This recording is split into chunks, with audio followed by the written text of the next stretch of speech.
এই এই আমার মোবাইল কই? আমার দামি মোবাইলটাও ওনার পুকুরে পড়ে গেছে। বেদানা আমার কিনে দিছিল। মোবাইলের আলো নিয়ে আসস, জীবনের আলোই গেছিল গা।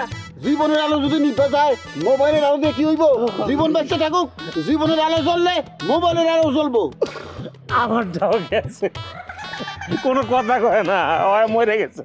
আরে বাবারে যাওগা, আমি জানি সবার মোবাইল গেছে, অসুবিধা নাই। অহন চিন্তা করতে হইব আমরা কই ফালামু। পুলিশ তো আমাকে খুঁজতেছে, ফালাইতে হইব না? কি করুম সেই প্ল্যান করতে হইব, কই ফালামু সেই প্ল্যান করতে হইব। আল্লাহ কি পাপ করছিলাম, সেকেন্ডারিতে কি শাস্তি তুমি আমারে দিলা? মাইকে অ্যানাউন্স মনে শুরু হয়ে যেতেছে গা, আমি মনে এইটা শুনতেছি মাইকে অ্যানাউন্স হইতেছে। এতটা ভাই ফেরারি আসামি হয়ে গেলাম নাকি? আল্লাহ ফেরারি আসামি, এ আমার কপালে আসছিল। আমরা কি স্বাভাবিক জীবনে ফিরতে পারবো না দুলা ভাই? আমাদের সোনার জীবন কয়লা হয়ে গেল দুলা ভাই। আমাদের কি হইব এই দুলা ভাই? আমাকে সারাটা জীবন কি এই জেলে পয়সা মরতে হইব? তখন কথা শুনে মনে হইতেছে আমি উকিল, জজ, ব্যারিস্টার। আমি কেমনে কমু? আইনে যা হয় তাই হইব। আইনে যদি ফাঁসি হয় হইব।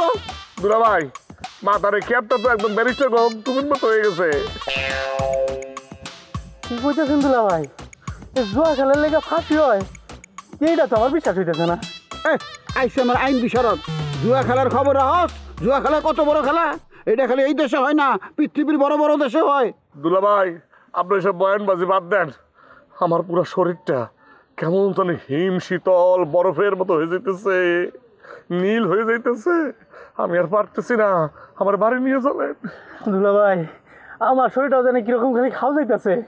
জসিম দেখছস তালেব কেমনে আবালের মতো কথা কয়। আমরা এখন বিপদে পড়ছি, আমগো এক লগে থাকতে হইব, পাশাপাশি থাকতে হইব। বাইতে গেলে কি সমস্যার সমাধান হইব? তখন দুঃখের কথা আমি কি কমু? এই সব কিছুর মূলে হইতেছে আঙ্গুরি। আঙ্গুরি সব সর্বনাশ করছে। আমি আঙ্গুরি কি সর্বনাশ করছিলাম, আর আমি কি ক্ষতি করছিলাম? আপনি কি ক্ষতি করছেন বেশরমা আপনি জানেন না? আপনি তো অল টাইম আঙ্গুরির ক্ষতি করে যেতেছেন। আপনি নিজে বুঝছেন কত বড় ক্ষতি করে যেতেছেন। আপনি নিজের বোন কল্পনার আমার সঙ্গে বিয়ে দিবার চাইতেছেন, আঙ্গুরি কি সেটা বোঝে নাই? সেজন্য তো আঙ্গুরি এই কাজ করছে আঙ্গুর কট খাওয়ানোর জন্য। কি করবো, আমি নিজে এনে কট খেয়ে গেছি গা। এখন বুঝো একজন যে বিপদে ফেলাইতে যায় নিজে বিপদে পড়লে কেমন লাগে। কে আঙ্গুরিকে বিয়ে করবে না? বিয়ে করবে না হন?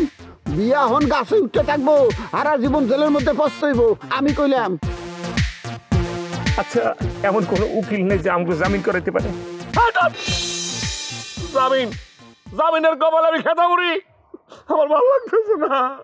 এই আমার বেদনার কাছে নিয়ে যাও, আমি বাড়ি চলে যাবো। হ্যাঁ ছাগল সব এমন ভাবে বেদানা বেদানা করতেছস, মনে হইতেছে বাড়তে গিয়ে বেদানা ফল খাবি। একটা কথা আমি বুঝবার পারতাছি না, তোরা কিল্লেগা বিষয়টা বুঝতেছস না? আমরা হন ফেরারি আসামি, আগে আমগরে জামিন নিতে হইব, তারপর বাড়ির চিন্তা। ভাই ভাই একটু থামেন থামেন। দুলা ভাই সবই ঠিক আছে, কিন্তু আগে আশেপাশে কোথাও গিয়ে এই যে দড়ি এগুলা কাটার ব্যবস্থা করি, কাপড় চোপড় সব ভিজে গেছে, এগুলো শুকানোর ব্যবস্থা করি, নইলে তো নিউমোনিয়া হয়ে আমি ঠান্ডায় মরে যাবো গা। আর গলা চিপ্পা ধরতো, কান্দন বন্ধ কর। তুই ভালো কথা কইছস, অনেকটা বাড়তে যাইতে হইব, একটা বাড়ি খুঁজে যায়, দড়ি কাটতে হইব, তারপর কাপড় চোপড় খুলে শরীরে শুকাইতে হইব, কাপড় চোপড় শুকাইতে হইব। আগুন পানি লাগবো। তাহলে পানি দিয়ে কি করবা? এরে বাবা রে, গরম পানি লাগবো, কাগজ দোন লাগতো না, শরীর কাজ যেতে।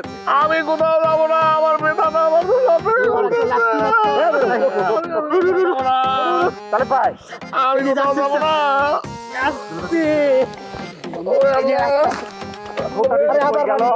আরে